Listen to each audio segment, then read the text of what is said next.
귀한 찬양 감사합니다. 대림절 두 번째 주간은 평화의 주를 소망하는 그런 주간입니다. 이미 우리 가운데 평화의 왕으로 오셨고요, 또다시 오실 주님은 이 땅에 있는 난리와 분쟁의 역사를 종식하고 우리에게 평화의 나라를 완성하실 것입니다. 오늘 우리가 사는 것도 주께 주신 평화로 사는 것을 믿고 또 한 주간 멋지게 한번 살아보십시오. 자, 오늘 설교 제목이 매처학자, 저 그림이 이제 매처학자라는 그림입니다. 자, 이 말은 매화를 아내로 삼고 학을 자식으로 삼아 산다, 그런 얘기입니다. 어원은 중국 송나라의 인포라는 사람이 있었거든요. 근데 이 사람이 세상을 등지고, 복잡한 세상을 등지고 깊은 산에 들어가 집을 짓고 살았습니다. 자신의 집 주위에 흐드러지게 매화를 심었고요, 그래서 때가 되면, 철이 되면 이제 흐드러지게 매화꽃이 폈을 뿐만 아니라 이제 저렇게 학을 자식 삼아 유유자적 풍류를 즐기며 살았습니다. 혹 학이 하늘을 날랐다가 먼 길에서 사람이 친구가 오는 것을 알려주면 달려나가서 그 친구를 맞이하고 그렇게 살았다는 겁니다. 여러분, 제가 이렇게 설명드리니 어떤 느낌 드십니까? 나도 저런 삶을 좀 살았으면 좋겠다, 그런 느낌 들지 않으십니까? 자, 여러분은 어떤지 모르지만 저는 그런 마음이 간절하기도 하고 꿀뚝 같기도 합니다. 자, 이 그림이 너무 좀 요즘 감각에 맞지 않아요. 그래서 이제 다른 그림을 하나, 매화와 관련된 다른 그림을 보여드리겠는데, 조선 말의 전기라고 하는 시인이며 화가입니다. 이분이 그린 매화 초옥도라고 하는 그림이 있습니다. 저기 보면 오른쪽에 이제 초옥이에요. 풀로 만든 그 지붕을 이어서 만든 집이겠죠. 자, 그 안에 주인공이 있는 것 같아요. 그리고 주변으로 산과 바위가 있는데, 지금은 겨울입니다. 겨울인데 눈송이처럼 핀 이제 매화꽃이 나무마다, 매화나무마다 피어 있습니다. 자, 그리고 왼쪽 아래 보면 보이실지 모르지만 붉은 옷을 입은 사람이 뭔가를 들고 와요. 이제 그게 뭐냐 하면은 이제 검은고입니다. 재촉하는 것 같아요, 발걸음을. 그건 무슨 얘기입니까? 저 초옥 안에 있는 저분하고 저 사람이 누군가 하는 것들은 이미 알려져 있어요. 그런데 어쨌든 저기 달려가서 검은고를 타면서 풍류를 즐기겠다, 뭐 이런 이제 내용이 있는 것 같습니다. 조금 더 그림이 멋있죠? 이 그림 보면, 나도 내 사는 곳에서 한 걸음 떨어져서 저렇게 좀 유유자적 풍류를 즐겼으면 좋겠다, 뭐 그런 느낌이 듭니다. 우리가 그런 느낌을 뭐라고 하냐면 초월이라고 얘기합니다. 내가 사는 현실과 좀 다른 현실, 그게 내 삶이 되었으면 좋겠다. 특히 삶이 너무 바쁘고요, 분주하기도 하고 때로는 일에 지치기도 하고 상처가 깊으면 우리의 마음속에서는 그런 초월이 내 현실이 되었으면 좋겠다 하는 것이 꿀뚝 같을 겁니다. 자, 그건 나쁜 게 아닙니다. 그건 인간의 본능입니다. 자, 그러나 문제는 그런 인간의 내적 필요를, 눈치를 빠르게 알아차리고 마치 자기들을 따르면 그렇게 바라는 초월을 줄 것처럼 속이는 경우가 우리 사는 세상에는 왕왕 종종 비일비재하게 있다는 거예요. 속으면 안 됩니다, 여러분. 그게 제일 심한 게 종교입니다. 제일 교묘하게, 제일 강력하게 우리를 속이는 것이 종교입니다. 이 말은 좀 설명이 필요합니다만 그냥 당장 한번 생각해 보십시오. 왜 이단과 사이비를 그렇게 사람들이 추종을 하느냐 하는 거예요. 왜 추종을 하느냐? 심지어 정통의 이름 아래 숨어있는 목사들도 신비주의하는 목사들이 굉장히 각광받고 환호를 받죠. 실례로 이 시대에 12사도가 있다는 목사들이 있습니다. 그 엉터리입니다. 12사도가 있다. 그리고 그 12사도의 제일 중심되는, 어떤 면에서는 대표라고 할 수 있는 사람이 자기 스스로 나라고 하는 사람인데 이름 밝히긴 그렇습니다. 저도 쫄아서, 제 설교가 뭐 알려질 설교는 아니지만 혹시라도 최 씨는 아니고요, 최모 씨라는 미국에 있는 한인 목사가 있습니다. 근데 이 사람이 우리나라에 들어와서 집회를 하면요, 어마어마한 사람들이 모입니다. 그리고 뒷방에서는 기업인들, 또 더 나가서 연예인들, 그리고 우리나라에서 지도층들이 그렇게 많이 온다는 거예요. 몰래 몰래 기도 받으려고, 축복받고 예언 기도 받으려고. 그냥 오느냐? 그분들이 진짜 자기 섬기는 교회에서 그렇게 할지 모르지만 우리가 생각하는 것과는 이해할 수 없을 정도로, 상상할 수 없을 정도로 엄청난 헌금을 갖고 저 한번 기도해 주세요, 저 예언 한번 해주세요, 이렇게 한다는 겁니다. 이게 예수의 길입니까 여러분? 한번 잘 생각해 보십시오. 저 쉽게 가지 말자고 말씀드리잖아요. 그 돈만 있으면 얼마든지 할 수 있는 길이거든요. 그건 예수의 길이 아닙니다 여러분. 절대 예수의 길이 아닙니다. 그래서 오늘은 좀 급한 마음에 설교 결론을 말씀드리면, 예수님은 우리에게 주어진 현실이 은혜랍니다.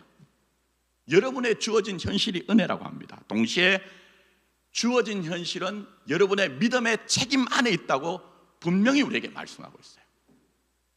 여러분의 주어진 현실은 은혜면서 여러분의 믿음의 책임 안에 있다. 좀 쉽게 말씀드리면, 우리 현실은 구원의 현장이요 무대가 됩니다. 꼭 기억하셔야 됩니다. 우리 현실은 구원의 현장이며 무대가 됩니다. 그리고 그 현장과 무대에서 주어진 역할을 잘 수행하는 배우처럼 여러분이 여러분 역할 잘 하십시오. 그게 성경이 얘기하는 겁니다. 이걸 이해를 하기 위해서 오늘 이제 설교를 하는데, 우선 오늘 설교 제목이 매처학자가 아니라 새출애굽입니다라고 얘기했죠. 이게 무슨 얘기냐? 마가가 전한 복음이 뭡니까? 우리 이미 다 짚었죠. 그분은 우리를 섬기러 오셨다. 우리를 섬기러 오셨다. 근데 그렇게 섬기는 내용이 뭐냐? 우리를 새 출애굽을 이루어 주신다는 거예요. 세상에 속하지 않은 그 하나님의 나라의 영광 속으로 우리가 이끌어내시는 새 출애굽을 섬기시는 예수님이, 여러분이 예수님을 믿고 따르면 우리에게 이루어 주신다. 그 내용이 마가복음입니다. 그런데 이 새 출애굽의 성격을 이해하기 위해서는 구약에 있는 옛 출애굽을 아셔야 됩니다. 여러분 아시죠? 애굽을 나왔던 이스라엘 백성들에게 뭐가 있죠? 광야입니다. 광야는 뭐예요? 상상이나 관념이 아니라 현실입니다. 그렇죠? 더 설명드리지 않아도 알잖아요.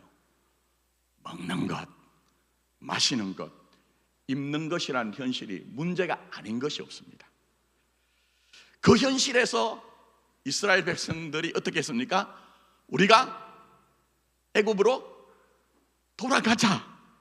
근데 이런 이스라엘의 모습을 보고 우리는 좀 떨어져서 제3자적인 입장에서, 아니 어떻게 저 따위식으로 살 수가 있냐, 이렇게 우리가 시시비비를 가리죠. 그러나 성경은 그렇지 않습니다. 여러분 자신을 보란 겁니다. 성경을 주실 때 그 안에서 나에 대한 하나님의 음성을 들으라는 겁니다. 만약 그렇게 우리가 성경을 보기 시작하면 성경을 보면서도 눈이 가려진 거예요. 자기를 못 보게 되는 겁니다. 자, 그런 점에서 우리가 애굽으로 돌아가자. 여러분은 어떻습니까? 여러분은 어떠신지 모르지만 종종 저는, 하나님, 아니 저 목사로 불렀는데 왜 이렇게 하시는 겁니까? 저 그런 의문이 있습니다. 아직도 제 기도의 내용 속에는 그런 내용이 있습니다. 그럼 여러분은 어떻습니까? 여러분은 가끔 여러분 혹입니다. 혹. 내가 교회를 다니고 예수를 믿는데 이게 뭡니까? 이런 마음 들지 않으세요? 이런 마음. 그러니 애굽을 나온 이스라엘이 홍해를 건넌 후에 그런 어떤 현실들, 그게 우리에게 있다니까요. 그러나 더 중요한 게 있죠. 그게 뭡니까? 옛 출애굽의 사람들이 홍해를 건넜기 때문에 너희는 돌아갈 수 없다는 운명 안에 있는 것처럼 우리 자신도 예수 안에 있기 때문에 아무리 불평하고 원망하고 때로는 의문 가지고 불신한다 할지라도 우리가 예수 안에 있기 때문에 돌아갈 수 없는 운명 안에 있다. 이걸 지금 우리에게 얘기를 하는 거예요. 안심하시라는 것이 아니라 그 정도로 여러분은 예수 안에서 대단한 운명을 갖고 살고 있다는 것을 우리가 알아야 된다는 겁니다. 믿습니까 여러분? 이때쯤은 아멘 하셔야 됩니다. 제가 아멘 잘 안 하셔도 된다고 하는데, 예. 그래서 우리가 이미 살펴봤죠. 오늘은 좀 맥락을 짚으니까 이해를 해 주십시오. 예수님의 세례는 예수님의 세례만이 아니라 예수님이 우리를 묶어서 함께 우리를 세례하신 것이다. 그렇게 설명드렸습니다. 다 광야에서 시험은 예수님의 시험 승리만이 아니라 자기 백성을 그 안에 함께 연합하여 시험에서 승리하게 하신 것이다. 그렇게 이제 이미 설교를 다 했습니다. 자, 그러면 우리의 믿음은 당연히 우리가 예수와 함께 묶여서 세례를 받은 자로서 이전 것은 지나갔으니 새 것이 되었다는, 존재가 달라졌다는 의식이 있죠. 그러나서 예수님이 광야에서 시험을 받으실 때 자신의 승리만이 아니라 그 안에 우리를 연합했기 때문에 우리는 시험과 죄로부터 승리한 자라는 우리가 믿음이 있죠. 자, 그러나 이것이 관념이나 상상이 되지 않기 위해서는 여러분의 현실에서 이것을 확인하셔야 됩니다. 현실에서. 생각만으로 머물면 안 됩니다. 사실은 현실에서 확인하셔야 돼요. 그게 성경입니다. 그게 성경입니다. 자, 그래서 말씀드린 것처럼 맥락만 딱딱 짚어 나갈게요. 우리 이미 다 설교했던 거고 봤기 때문에 그렇습니다. 자, 시몬과 안드레, 야고보와 요한을 부르시는 장면과 함께 4장까지는요 갖가지 일이 있습니다.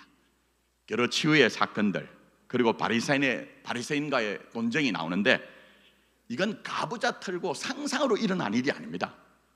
가부좌 틀고 상상으로 일어난 일이 아니라 예수님 당시에 실제적으로 예수님의 현실이었다는 거예요. 우린 지금 활자된 성경으로 읽으니 그렇지만 이게 현실이었다는 거예요. 그리고 지난주에 살펴본 씨 뿌리는 자의 비유, 그리고 그 다음에 등장하는 다루지 않았어요. 등불 얘기, 자라나는 씨의 또 계자 씨의 비유, 이런 것들은 전부 다 현실에 실제로 있었던 현상을 통해 비유로 설명한 거예요. 자, 그럼 뭐가 느껴지십니까? 예수님은 현실이라는 맥락과 내용 안에 있는 것들을 통해 우리에게 신앙을 설명하고 있다. 신앙은 철저하게 현실적이다, 일상적이다, 직접적이라는 거예요. 관념이 아니라는 거예요. 예수님은 우리의 안에 들어와서 함께 사십니다. 우리와 함께 하세요. 오늘 읽은 본문도 마찬가지입니다. 성경을 정말 꼼꼼하게 봐야 됩니다. 그래서 우리가 좀 설교가 만만찮게 가죠. 자, 오늘 본문으로 택한 4장 35절에서 41절과 6장 45절과 56절까지 본문 자체를 강의하는 건 아니에요. 그 안에 있는 맥락을 보려고 하는데, 우선 짚는 것은요, 자, 이 두 사건을 잘 보세요. 동일하게 바다를 건넌 사건이죠. 그럼 뭐가 여러분에게 느껴지십니까? 제가 구약의 출애굽 연결했죠. 구약의 이스라엘은 홍해를 건너죠. 그리고 또 하나 건너는 게 있습니다. 그게 뭐죠? 요단강 건너잖아요. 그 사건과 지금 연관이 돼 있다니까요. 근데 구약의 이스라엘이 홍해와 요단강 사이에 철저하게 현실적인, 너무나 일상적인 사건 속에서 그들의 신앙을 배워간 것처럼 오늘 이 바다를 건넌 두 사건 속에서는 현실적인, 너무나 현실적인, 일상적인, 너무나 일상적인 사건들이 등장하고 있다는 거예요. 신앙이 관념이 아니란 겁니다. 예배당에 와서만 여러분이 확인하실 것이 아니라는 거예요. 그래서 순서 따라 줄거리를 간단하게 볼게요. 가능하시면 성경 따라오셔도 됩니다. 자, 먼저 등장하는 것은 이제 바다 사건이죠. 4장 35절에 뭘 봐야 됩니까? 예수님이 저편으로 가자고 제의하세요. 제자들이 교회 간 게 아닙니다. 예수님이 우리가 저편으로 가자. 그 배에 누가 계세요? 예수님이 함께 계세요. 그러나 풍랑을 만납니다. 물론 예수님께서 바다를 꾸짖고 바람을 꾸짖어서 자기 자신의 창조주 되심을 지금 나타내고 있어요, 결론적으로. 그러나 그리로 먼저 달려가지 마시고 예수님이 제의하고 예수님이 함께 있는 그 배에도 풍랑이 일었다는 이런 현실, 여러분 어떻게 느끼십니까? 우리 삶의 현실이 그렇지 않습니까? 내가 분명히 예수님을 믿고 예수님이 나와 함께 한다는 그 믿음이 있음에도 불구하고 때로는 우리의 인생의 배가 파선당할 것 같은 그 위기 종종 만나잖아요. 그게 우리의 현실 아닙니까? 성경은 우리에게 너희 현실을 보라는 겁니다. 그러나 그런 현실에서도 예수님은 일하시죠. 자기 자신을 나타내십니다.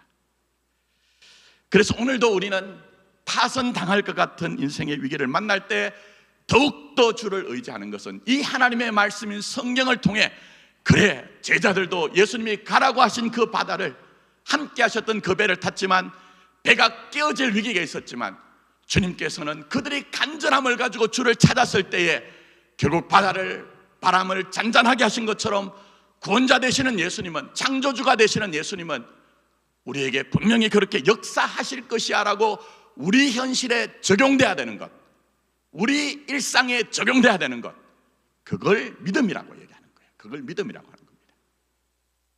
그래서 여러분, 좀 이상한 얘기 하자면 예배당에 와서 여러분이 왜 간절하게 기도하십니까? 일주일 동안 살아보니 만만치 않았다는 것 아닙니까? 잘 한번 생각해 보십시오. 그렇게 우리가 예수님 따라가는 거예요. 뭐 대단하게 살려고 하지 마십시오. 그게 인생이요, 신앙이란 것을 성경은 우리에게 제시를 하고 있습니다. 자, 그 다음에 5장에 들어오시면 바로 그라사에 귀신 들린 사람 얘기 나오죠. 제가 이거 설명드렸습니다. 왜 귀신 들렸는지. 당시에 로마 제국의 압제, 헤롯 왕가와 귀족, 그리고 제사장, 사두개인, 바리새인들이 한 통속이 되어 자신들의 이익을 취하기에 혈안이 든 세상에 한 영혼은 그런 세상을 견뎌낼 힘이 없었던 거예요. 그래서 인격이 붕괴되고 정신이 붕괴되고 영혼이 파괴가 된 겁니다. 그런 폭력적인 현실, 오늘도 여전히 허무에 굴복한 우리 사는 세상이 그렇지 않습니까? 어떤 면에서는 제정신을 갖고 사는 것이 결코 쉽지 않은 세상. 그러나 마태복음 12장 28절, 누가복음 11장 20절에 말씀하신 것처럼 귀신을 쫓아내는 것이면 하나님의 나라가 이미 너에게 임하였느니라 말씀하신 것처럼 때로 우리가 미칠 것 같은, 아니 솔직하게 말씀드리면 미쳐버린 세상에서도 예수님은 여러분에게 함께 하시면서 하나님의 나라 일을 이루어 가세요. 우리는 그 예수님을 믿는 거예요. 제가 왕왕 말씀드리잖아요. 교회 와서 목사 믿자, 이거 다 엉터리 얘기라고.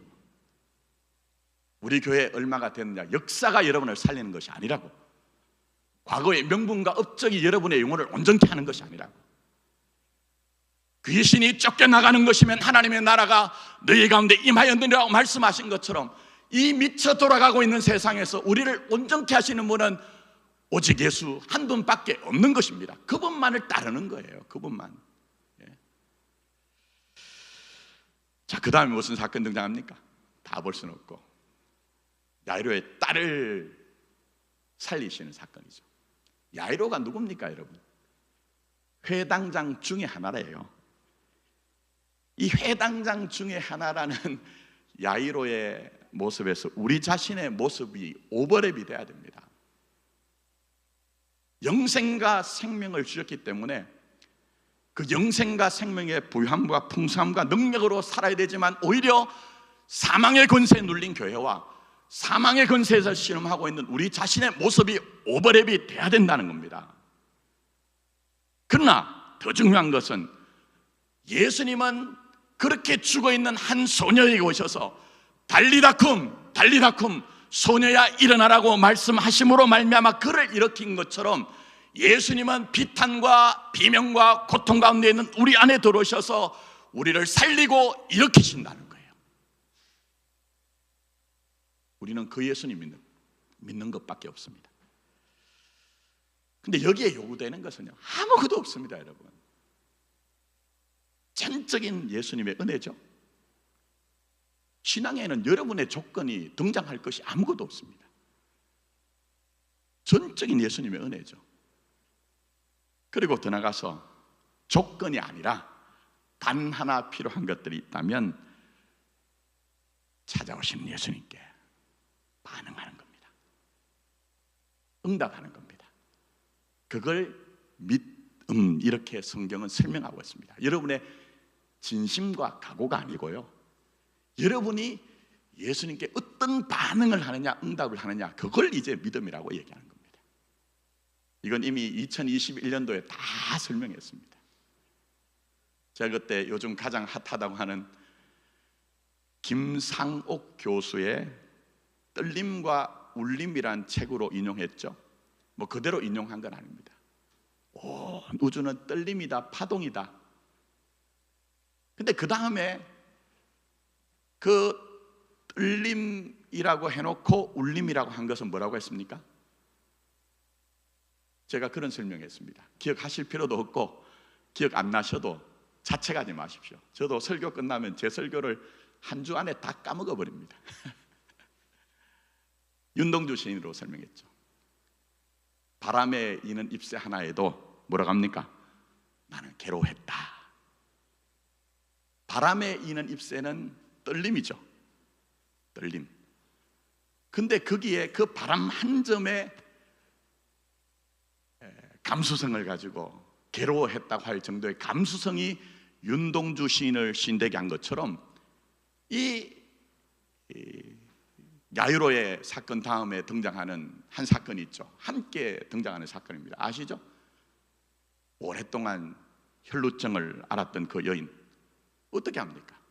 예수의 소문이라는 그 떨림에 대해서 내가 저분의 옷자락만 잡아도 낫겠다, 구원받겠다는 그 울림으로 응답한 거예요.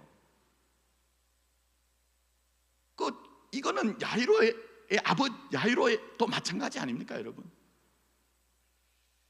그런 점에서 이 예배당에 오셔서, 이 교회에 오셔서 제발 예수라는 울림의 떨림의 여러분이 울림으로 반응하십시오. 그거 아니고서는 전부 다 어떻게 됩니까? 마지막 결정적인 시간 앞에서는 헛된 것으로만 우리에게 등장할 수밖에 없는 현실이 영적 현실인 거예요. 그러니 진짜 여러분 안에 예수가 들어와 있다면, 진짜 여러분의 삶 자체가 우리의 구원의 현장이요 무대고 내가 그 안에서 역할을 하는 자로서 정말 살아간다는 의식이 있다고 하면 살면 살수록 어떻습니까? 예수님에 대해서 진심이 되어져 가죠. 예수님에 대해서 정말 진심이 되어져 가지 않습니까? 그게 바로 구원의 빈거가 되는 겁니다. 다른 것들로는 절대로 여러분들이 여러분을 판정할 수 있는 것이 아무것도 없습니다. 특히 아시는 것처럼 이 12회를 혈루증을 앓았던 이 여인, 야이로의 딸 고치는 사건과 함께 나오잖아요. 근데 이 여인 아시죠? 병을 고치려고 용하다고 하는 모든 의사를 찾아다녔으나 괴로움만 더하고 가진 재산을 다 허비했다. 자, 이런 모습에서 뭐가 느껴지십니까? 오늘 우리의 모습이 그렇지 않습니까? 구하여도 구하지 못하고 찾아도 찾지 못하고 문을 두드려도 열리지 않는 그 현실들, 어쩌면 12해 동안 혈루증을 앓았던 이 여인, 용한 의사를 찾아다닌 것처럼 대단한 목사를 찾아다니고 그렇게 하면서 그 사람에게 뭔가 진심을 보였지만 헛방이었다는 것, 우리가 정말 가꾸고 응원했던 그 교회가 우리 교회를 응원해서 여러분들이 그렇게 했던 모든 일들이 아무것도 아닌 것을 역사 공간에서 시간에서 우리 주님이 다 증명해내셨잖아요. 근데 역설적인 게 뭡니까? 그 혈루증 앓던 여인이 그렇게 용한 의사를 찾아다니고 자기 재산을 허비한 것이 내가 그의 옷자락에만 손을 대도 구원을 얻겠다는 간절함을 낳은 거예요. 간절함을 낳은 거예요. 예수에 대한. 그런 점에서 괴로움도 괜찮습니다. 예수쟁이에게는 아픔도 괜찮습니다. 심지어는 실패도 괜찮습니다.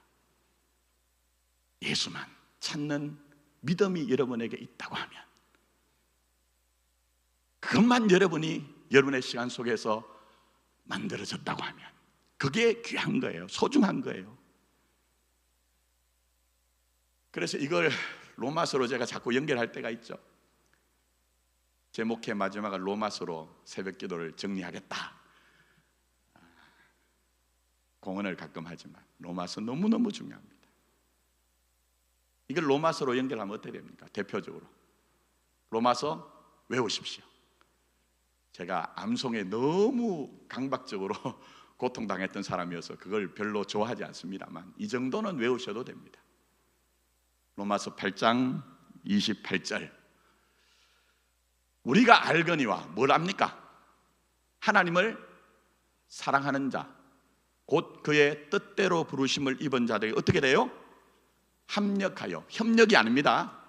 합력하여라고 번역하고 있습니다. 합력하여 모든 것이 선을 이룬다. 모든 것이 합력하여 선을 이룬다. 여기에서 모든 것은 뭡니까? 잘나고 빼어나고 성공하고 성취만을 얘기하는 것이 아니라 실패가 있고 실수가 있고 못남이 있고 심지어 죄악도 있습니다. 우리의 죄의 대부분은 뭡니까? 나 그렇게 살고 싶지 않습니다는 진심이 있지만 반복적으로 우리가 넘어지는 게 죄 아닙니까? 그게 제 모습이거든요. 실상이거든요. 그러나 절망하지 마십시오. 포기하지 마십시오. 왜냐하면 아들을 주신 사랑은 우리의 죄인되었을 때, 그 다음 뭐라고 합니까? 또 로마서 5장에 나오잖아요. 우리가 연약할 때에, 어떤 조건이 없을 때라는 얘기입니다. 우리가 죄인 됐을 때, 우리의 연약할 때 아들을 주신 사랑이 시작이었다고 하면 그 후로는 모든 것이란 것은 성공과 성취와 의로움만 있는 것이 아니라 때로는 실패하고 실수하고 때로는 죄악을 저지른다 해도 하나님은 그 모든 것 안에서 합력하여 선을 이룸으로 말미암아 예수의 구원에 대해서 양보하지 않는 것을 가르쳐 내신다는 거예요. 그게 우리의 신앙이죠. 그게 우리의 인생이고요. 그렇지 않습니까, 여러분? 이게 어느 정도 전달됐지 제가 좀 답답한 마음이 있습니다만, 그래서 여러분은 예수에 대해 양보가 없어야 됩니다. 예수에 대해. 누구에 대해서 양보가 없어야 된다고요? 예수에 대해 양보가 없어야 돼요. 자꾸 다른 것은 손에 보지 않으려고 하고 자기 신앙은 전부 다 까먹어버리고 놓쳐버리는, 그렇게 되면 안 됩니다, 여러분. 예수에 대해서 여러분은 놓쳐서는 절대 안 됩니다. 그래서 이런 부분에 양보가 없어야 하기 때문에 6장으로 한번 와보십시오. 예수님께서 고향에서 배척받잖아요. 이건 무슨 얘기입니까? 예수님만 그렇다는 것이 아니고 우리의 신앙이란 것은요, 결코 간단하거나 쉬운 것이 아니라는 것을 레슨하신 거예요. 자, 그리고 그 다음 뭐가 등장하죠? 12제자를 부르셨던, 3장에서 불렀던 12제자를 6장에서 이제 파송하는 장면이 나옵니다. 자, 그런데 이들을 파송하며 예수님이 말씀하십니다. 여행을 위하여 지팡이 외에는 양식이나 배낭이나 전대돈이나 아무것도 가지지 말며 신만 신고 두 벌 옷도 입지 말라. 이거 해석이 필요합니다만 그렇게 하지 못합니다. 무슨 얘기입니까? 신앙 본질에 더 집중하고 양보하지 말아라, 그 얘기입니다, 여러분. 그 얘기입니다, 여러분.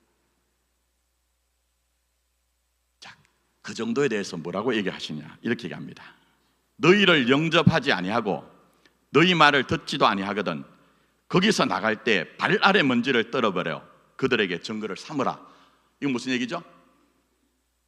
유대인들은요, 이방 땅에 갔다가 돌아오면 이방 땅에서 더러운 것이 묻었다는 의식이 있었기 때문에 그 이방 땅에서 묻었던 흙이나 먼지를 떨어냅니다. 근데 지금 정작 일이 어디서 일어나요? 나는 하나님의 백성이라는 선민 의식을 가진 이스라엘 안에서 일어나는 거예요. 그건 무슨 얘기죠? 할 수 없는 것 고민하지 말라는 거예요. 내게 집중해서 네가 할 일에 대해서 양보하지 말라는 거예요. 이건 연결이 되죠? 우리 지난주에 당장 설교했던 게 뭡니까? 그 자꾸 밭 4개 내놓고는 옥토 같은 좋은 밭이 되어 쓸모 있게 삽시다. 이거 엉터리라고 얘기했죠. 당시의 밭은 그 밭만 있는 것이 아니라 길가와 돌짝밭과 가시떨기가 상존했는데, 그런 형편에서도 농부는 옥토에 떨어진 씨앗만은 100배, 60배, 30배를 거둘 것을 기대하기 때문에 땀 흘려 씨를 뿌리는 것처럼 예수님이 그렇게 여러분에게 일을 하신다는 거예요.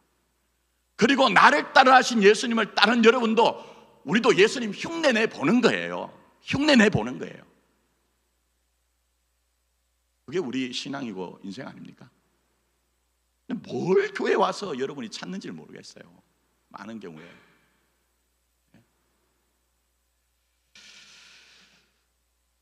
자, 이런 자세가 더욱 필요한 것은 그 다음에 뭐가 등장합니까? 성경은 이렇게 볼 필요가 있습니다. 마가는 자기가 어떤 줄거리를 배치할 때 그런 의도가 있었기 때문에. 그 다음에 누가 죽죠? 세례 요한. 이게 무슨 얘기입니까? 세상의 폭력 앞에서 정의와 공의는 정말 눈으로 볼 때는 현상적으로는 죽는 것 같은 현실이 있더라. 그러나 그런 현실 때문에 더 필요한 게 있죠. 자, 이 부분을 한번 찾아보십시오. 6장 30절. 저 혼자만 막 열내가지고 달려가 봐야 무슨 유익이겠습니까? 자, 6장 30절. 세례 요한 사건 다음에 딱 가면은 그게 이제 6장 30절 보시면은 오병이어 사건 넘어가기 전에 이제 딱 그 나들목처럼 등장하는 그런 말이 있습니다. 자, 제가 읽겠습니다. 자, 한번 보시면, 자, 6장 30절입니다. 사도들이 누구께 모였죠? 예수께 모여 자기들이 행한 것과 가르친 것을 낱낱이 고하니라. 세례 요한이 죽는 그 엄청난 현실 앞에서도 예수를 중심으로 한 일은 양보하지 말아야 된다. 포기하지 말아야 된다. 너희들에게 그것을 주께서는 보기를 원한다. 이 내용인 거예요. 그 다음에 오병이어가 등장합니다. 이 본문을 가지고 자꾸 목사님들이 여러분들에게 없어도 될 것처럼 막 얘기해서 우리 그거 달려왔잖아요. 근데 실제로 뭘 얘기한 걸 맥락 속에서 보셔야 됩니다. 자, 다 볼 수는 없고, 자, 6장 31절 한번 보십시오. 너희는 따로 한적한 곳에 가서 잠깐 어떻게 하라고 하죠? 쉬어라 얘기하세요. 근데 37절 한번 가보십시오. 건너뜁니다. 예수님 뭐라고 합니까? 너희가 먹을 것을 주어라 얘기합니다. 이거 우리 현실 아닙니까? 쉴만하다고 생각하는데 쉴 수 없는 우리의 현실, 주어라 하는데 줄 것이 없는 우리의 현실, 그게 오병이어의 빈들에서 일어난 일인 것처럼 우리 인생에도 그런 일들이 있다는 거예요. 그러나 그때도 우리가 양보하지 말아야 되는 것은, 우리 예수님은 그런 결핍과 우리의 부족함 가운데 오셔서 아무것도 아닌 것 같은 그 보리떡과 물고기를 가지고 모든 사람을 배불리 먹이심과 같이 오늘도 여러분의 인생에 들어오셔서 역사하신다는 거예요. 우리는 그 예수님 믿는 겁니다. 목사가 일하는 거 아닙니다. 우리 교회 역사 아프게 좀 지적할까요? 뭘 그리 대단한 목사를 찾으려고 그렇게 고민하고 기도하시고 노력하셨습니까? 어떤 목사가 와야 우리 교회를 온전하게 할까요? 여러분 가끔 종종 저에게 말씀하신 가게 그 하렴, 그게 오늘을 살게 하던가요? 아닙니다. 빈들에 굶주린 무리를 먹이신 예수님만이 여러분을 살리십니다. 예수님만이 우리를 살리십니다. 없습니다. 다른 것은 전부 다 헛된 우상입니다. 헛된 우상입니다. 아이고, 이렇게 벌써 시간이 됐네요. 그래서 보실 게 있습니다. 걱정하지 마십시오. 자, 이런 설교 자꾸 하니까 여러분들이 막 마음에 무거움을 느끼시는데, 예수님이 여러분을 자라게 하세요. 자, 오늘 본문 4장 40절에 이에 제자들에게 이르시되 어찌하여 이렇게 무서워하느냐 너희가 어찌 믿음이 없느냐 하시죠. 6장 52절에도 이는 그들이 그 뜻 되시던 일을 깨닫지 못하고 도리어 그 마음이 둔하여졌음이라고 해서 여전히 부족한 모습이죠. 이런 제자들과 비교하기 위해서 오늘 본문 54절 보십시오. 배에서 내리니 사람들이 곧 어떻게 하죠? 예수신 줄 알았대요. 55절 56절은 읽지 않겠습니다. 예수님을 따르던 제자들은 진심으로 예수님을 알지 못했지만 그게 이름 없는 군중들은 무리들은 예수님께 진심이었다는 거예요. 이렇게 부족합니다. 그 정도가 어떻습니까? 누가 주님의 좌편과 우편에 설 것인가 우리가 싸웠던 것처럼 그렇게 쌈박질했던 것이 제자들 아닙니까?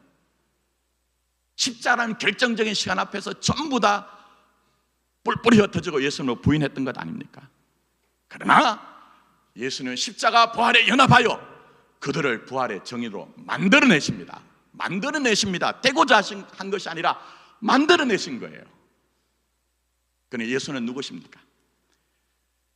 쉽게 가게 하는 분이 아니라 바르게 가게 하시는 분입니다. 쉽게 가게 하는 분이 아니라 바르게 가게 하십니다. 그것만 여러분이 보셔도 아, 내가 헛되게 살지 않았구나 하는 것들이 인정이 되실 거예요. 쉽게 가게 하는 것이 아니라 바르게 가게 하신다니까요. 온전케 하신다니까요. 쉽게 가면 채우지 못합니다. 쉽게 가면 자라지 못합니다. 쉽게 가면 남는 것이 없기 때문에 그런 것입니다. 시간 조금만 더 주십시오. 그래서 예수님은 예를 들면 여러분이 우리 교회 이런 교회 되고 해주세요. 우리 교회 사랑이 없으니 사랑이 많은 교회 되게 해주세요. 그런 것들을 들어주시지 않습니다, 여러분. 왜 그렇죠? 그건 여러분 자신이 아니기 때문에 그렇습니다. 기도 진짜 진하게 한번 해보십시오. 뭘 묻죠? 넌 어떤 사람이냐 묻습니다. 넌 어떤 존재가 되기를 원하느냐 묻습니다. 그리고 넌 어떤 사람이냐 어떤 존재가 되길 원하느냐 하는 그 수준과 깊이 쪽으로 일하시는 분이 예수님입니다. 기억하셔야 됩니다. 꼭 기억하셔야 됩니다. 그래서 이걸 담아낸 게 제가 꼭 드라마 봤으면 하는 박혜영 작가의 나의 해방일지. 저 장면은 미정이 참여한 해방클럽 첫 모임 모습인데 서로 어색해서 앞만 보고 있어요. 근데 나중에 서로 대하는 모습, 그게 교회입니다. 교회. 근데 그건 나중에 설명하기로 하고, 이 미정이 잘하는 해방클럽의 강령이 세 가지가 있습니다. 잘 한번 들어보십시오. 첫 번째, 행복한 척하지 않겠다. 두 번째, 불행한 척하지 않겠다. 세 번째, 정직하게 보겠다. 와, 이 작가는요, 저는 이분 한번 만나봤으면 좋겠어요. 이분이 얘기하는 것은 척하는 것으로 구원과 해방이 일어나지 않는다는 거예요. 성경 얘기 아닙니까? 겨우셔서 척할 필요 없습니다. 현실을 갖고 달려오십시오. 그럴 때 구원이, 해방이 내 것이 되는 겁니다. 그래서 구약의 출애굽이 그 홍해를 건넌 후에 또 요단강을 건너기까지 현실이라는 안에 있었던 것처럼 새 출애굽을 주시는 예수님은 우리 현실 안에 들어와 그 현실에서 구원을 이뤄내십니다. 그러니 그 주님과 함께 사십시오. 할 만큼만 하시면 됩니다. 하지 못하는 것 때문에 고민하실 필요도 없고 믿음으로 할 만큼만 하시면 그 안에서 구원으로 살게 되는 역사가 있을 것입니다. 이제 저를 보시고, 일부는 시간이 조금 있어서 제가 그동안 너무 막 설교가 무겁게 해서 회개하는 마음으로 농 하나, 유머 하나 하고 얘기하겠습니다. 어떤 분이 아내를 잃었대요. 근데 친구 하나가 와서 너무 막 엉엉 울더래요. 자기 철을 잃은 사람 입장에서는 마음에 무슨 생각이 들까요? 이것들이 내가 모를 때 옛날에 무슨 썸씽이 있었나 의심이 된 거예요. 이해가 안 돼가지고 화를 내면서 아니 왜 이 난리야 했더니 그 친구가, 울던 친구가 하는 얘기가 겁니다. 우리 마누라는 안 죽었잖아. 근데 그 다음이 악근입니다. 그 얘기를 들었던 상주가 되는 그 친구가 야, 너 정말 슬프겠구나. 무섭죠? 제가 하고 싶은 얘기는 이겁니다. 틀린 거잖아요, 이거는. 근데 이 얘기에 등장하는 그 사람들이 울거나 웃거나 한 것으로 우리는 그냥 맞다고 생각하거든요. 근데 예수님은 그렇게 하시지 않습니다. 내용으로 승부를 하십니다. 내용으로. 그래서 갈라디아서 6장 7절에 뭐라고 합니까? 스스로 속이지 말라. 스스로 속이지 말라. 신앙이 여러분을 속입니다. 하나님은 업심여김을 받지 아니하시나니, 그 다음 뭐라고 합니까? 사람이 무엇으로 심든지 그대로 거두리라 얘기합니다. 이건 강박이나 압박이 아닙니다. 현실 안에 살라는 거예요. 믿음으로 살면, 책임으로 살면 진짜 나의 것을 줄 것이다. 그 약속과 축복입니다. 그러니 여러분 현실을 외면하지 마시고 주어진 현실 믿음으로 살아. 우리 주만이 주실 그 영광, 그 존귀, 하나님의 나라가 여러분이 되는, 여러분의 것이 되는 놀라운 복을 누리는 여러분이 되기를 예수님의 이름으로 축복합니다. 기도하겠습니다.